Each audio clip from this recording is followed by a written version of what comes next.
একটা পুরনো ছবির অ্যালবামের ছবি যে জীবনের মোড় এতটা ঘুরিয়ে দিতে পারে সেটারই গল্প করব আজকে তোমাদের সাথে। এই ছবিটা 2019-এ তোলা বকখালিতে।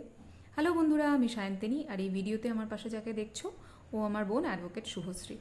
ছবিতে আমার আরেকটা বোন ছিল, আমার কাজিন সিস্টার, কিন্তু যেহেতু ওর পরীক্ষা অত্যন্ত ব্যস্ত, তাই আমরা 15ই আগস্ট রাতে বসে ডিসাইড করলাম লম্বা উইকেন্ডটাকে আমরা বকখালিতে গিয়ে মজা করে কাটাবো। তো 15ই আগস্ট রাতে যেহেতু সাডেন প্ল্যান বানিয়েছি, তাই কোনো হোটেলই পাওয়া গেল না।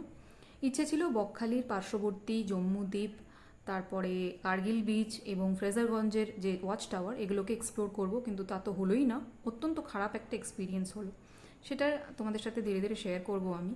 দেখো, এখানে ব্যাকপ্যাকিংয়ের কাজ কমপ্লিট। এক রাতের মধ্যে যা পেরেছি সমস্ত প্যাক করে নিয়ে আমরা পরের দিন ভোরবেলা রেডি। ফার্স্ট ট্রেন ধরার ইচ্ছে ছিল, কিন্তু অবশ্যই আমাদের ছুটির দিনে একটু তো ল্যাদ খেতেই হবে, তাই ধরতে পারলাম না। দুটো ট্রেন পরে 5:50-এর লোকাল ট্রেন ধরে আমাদের যাওয়ার প্ল্যান ছিল। কিছু আলাদা করে প্ল্যান করা ছিল না, একদম যা যা ইনস্ট্যান্টলি মনে হচ্ছিল স্পন্টানিয়াসলি তাই আমরা করছিলাম। পাবলিক ট্রান্সপোর্টে যাব, হেঁটে হেঁটে যাচ্ছি, অটো খুঁজছি, কিন্তু কোনো অটো নেই অত ভোরবেলা। আর অনেক দিন পর আমরা কিন্তু এত ভোরে উঠেছি দুজনেই কর্মক্ষেত্রে অত্যন্ত ব্যস্ত। আর এই দেখো, এটা হচ্ছে আমাদের লোকাল ক্লাব। স্বাধীনতা দিবসের সেলিব্রেশন জাস্ট তখন শেষ হয়েছিল, তার আগের দিনই। ভোরবেলাটা এরকম সুন্দর মনোরম দৃশ্য দেখতে দেখতে আমরা রাস্তা দিয়ে হেঁটে যাচ্ছিলাম লোকাল অটো স্ট্যান্ডে। ওখান থেকে অটো করে পৌঁছে গেলাম সোনারপুর স্টেশন। 5:50-এর ট্রেন ছিল আমাদের, তো আমরা মোটামুটি ঠিকঠাক টাইমেই পৌঁছে গেলাম। 25 টাকার টিকিটে আমরা পৌঁছে গেছিলাম নামখানাতে। 16ই আগস্ট ছিল জন্মাষ্টমী। এই দেখো, কীর্তনের দল এখানে জন্মাষ্টমীর পালা করছে, আর আমরা উঠে পড়েছিলাম লোকাল ট্রেনে। আর এই হচ্ছে আমাদের সকালের ঢুলুঢুলু চোখের অবস্থা, কিন্তু মনটা ছিল অত্যন্ত হ্যাপি। এইরকম ভিউ দেখলে কার না মন ভালো হয়ে যায়। গ্রাম বাংলার শস্য শ্যামলায় যে সবুজ ছবি, সেটা কিন্তু পরিষ্কার আমাদের চোখের সামনে দেখতে পাচ্ছিলাম। বর্ষার জল পেয়ে চারিদিকটা হয়ে গেছিলো সবুজের সবুজ। এই ছবি কিন্তু আমরা পাঠ্যপুস্তকে পড়ি বা গল্পের বইতে পড়ি। তো এইসব দেখতে দেখতে আমরা ভাবছিলাম যে এইরকম একটা সুন্দর বৃষ্টি আমরা বিচে যখন দেখব, তখন অনুভূতিটা কেমন হবে। সুন্দর এই নাজারার এই পুরোপুরি ফুললি এনজয় করতে করতে আমরা পৌঁছে গেলাম নামখানা স্টেশন। স্পন্টেনিয়াস ট্রিপের এই একটাই মজা, তোমাকে কিছু বেশি ভাবতে হয় না, কিছুই না, যা হবে দেখা যাবে, এইরকম একটা অ্যাটিটিউড নিয়ে তুমি চলো।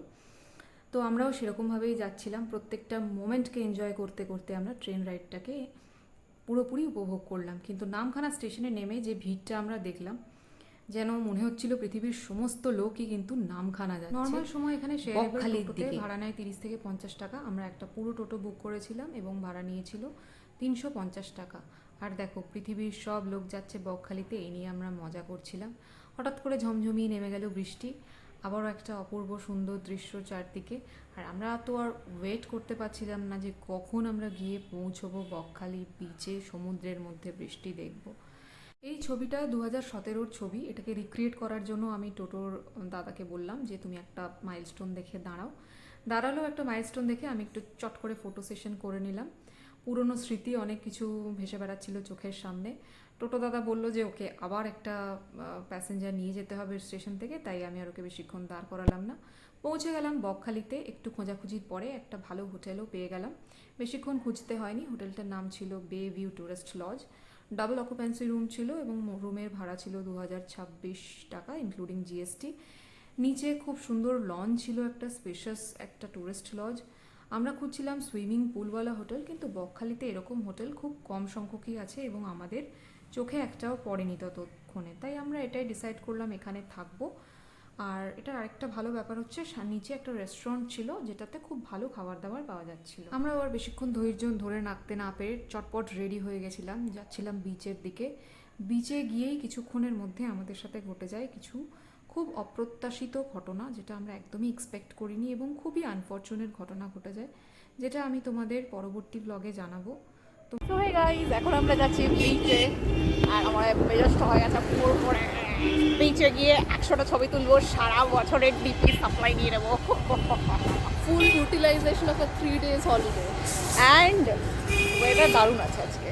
আসার সময় বৃষ্টি পেয়েছি, এখন চূড়ান্ত রোদে রোজ খাবো আমরা। অ্যান্ড ট্যান্ডও হবো। হ্যাঁ, ট্যান্ডও হবো, but who cares man, that's the entire point of being by the C.